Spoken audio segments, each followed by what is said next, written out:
guri cusub, nolol cusub, waxyaabo badan baa isbeddel ku socda. Aragtiyo, dhawaaqyo, caraf cusub, cunto qariib kugu ah, xeerar ad adag ee dhanka nolosha. Haddana waxaa jira hal shay oo weli sidiisa ah: jacaylka aad reerkaaga u qabto. Hooyooyin, wiilal, xaasas, walaalo, waxaad rabtaa in dhammaantooda ay noqdaan kuwo faraxsan oo fayaqab ah. Waan ku caawin karnaa. Dunidan cusub aan kula hagno.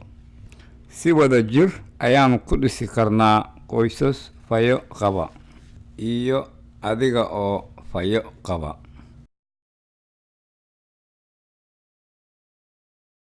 Carruurtu way jecel yihiin in macmacaanka ay cunaan. Waxaa dhici karta inaad maqasho qof dhahaya she has a sweet tooth. Inkastoo macmacaanka ay okay tahay, marmarka qaarkood waalidiintu waxay u baahan yihiin in carruurtooda ay maalin kasta ka caawiyaan cunto caafimaad ah. Waxay u baahan yihiin nafaqooyin muhiim ah oo cuntada ka timaada in si caafimaadaysan ay u koraan oo ayna u xoogaystaan.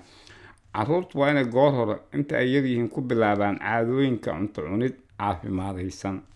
Waalidiintu waa inay maalin kasta ay carruurtooda u fidiyaan cuntooyin caafimaadaysan.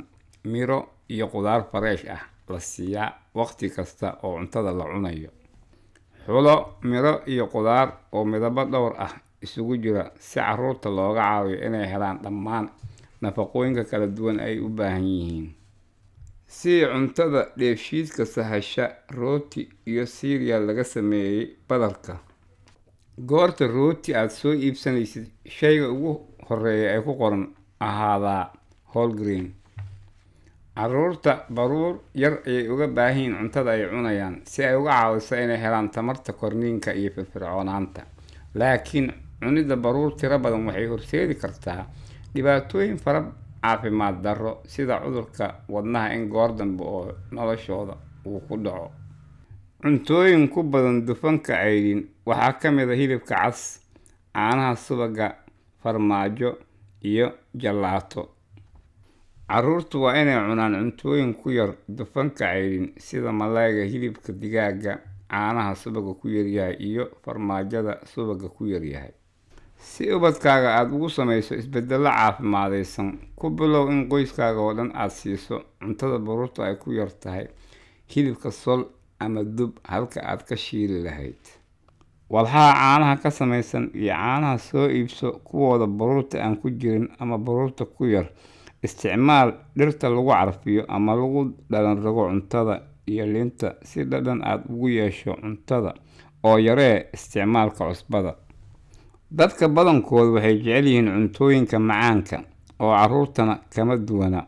Haddii ikhtiyaar la siiyo, waxay u badan tahay in xilli kasta oo cuntada la cuno ay doortaan wax macmacaan. Cunida wax yar oo sokor ah tamar ayay ka helaan, laakiin sokor aad u badan waxay u keeni kartaa inay cayilaan iyo inay ilkaha bololaan. Caqligaaga la kaasho oo si dhexdhexaad ah u sii cuntooyinka macaan. Baahida kaaloriga carruurta wuu isbedelaa maalinba maalinka kale, oo jirkooda inta badan wuu ogyahay inay cuni karaan. Carruurta cuntada ha ku badin ama ha ku qasbin inay dhammeeyaan cuntada saxankooda ku jirta. Marka koowaad, haddii carruurta ay kaa diidaan inay isku dayaan cunto caafimaadaysan, isku day inaad siiso cuntooyin mar kale ee cuntada la cunayo. Carruurta qaarkood way ka cabsadaan dhadhamiska cuntooyin cusub. Ubadkaaga ka caawa inuu samaysto caadooyin cunto cunid caafimaadaysan, kaas oo dhisi doona jir iyo maskax caafimaadaysan oo adag, caadooyin ebedkiiba jiri doona. Wadajir uga wada shaqaynaynaa si aan u dhisno qoysas fayo qaba iyo adiga oo fayo qaba.